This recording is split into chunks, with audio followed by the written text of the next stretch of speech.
నమస్తే, welcome to AP scoop news. 5,45,000 రూపాయల లక్షల కర్ణాటక మద్యం సీజ్ చేసి ఇద్దరి నిందితులను కుప్పం ఎస్ఈబీ పోలీసులు అరెస్ట్ చేశారు. సిఐ సృజన్ బాబు కథనం. కుప్పం సోడిగానిపల్లి క్రాస్ రోడ్ వద్ద సోమవారం సెబ్ సిబ్బందితో వాహనాలు తనిఖీ చేస్తుండగా మారుతి సుజుకి ఓమ్ని హోండా యాక్టివాలో 60 పెట్టెల ఒరిజినల్ చాయిస్ విస్కీ, 5,760 టెట్రా ప్యాకెట్లు, 30 బాక్సులలో silver cup rare Indian brandy, 2,880 ప్యాకెట్లు మొత్తం విలువ 5,45,000 మద్యంను స్వాధీనం చేసుకున్నామన్నారు. కర్ణాటక రాష్ట్రం కెంపాపురంకు చెందిన హెచ్ వెంకటేష్, గుడుపల్లి మండలం అనగానిపల్లి ఏఎస్ మంజునాథ్ ను అరెస్ట్ చేసినట్లు తెలిపారు.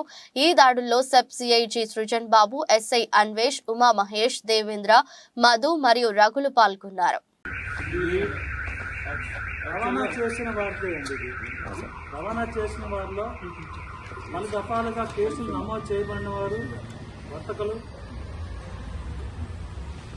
వీడు ఓల్డ్ అఫెండర్ మంజునాథ్ గారు పాతముద్దాయి.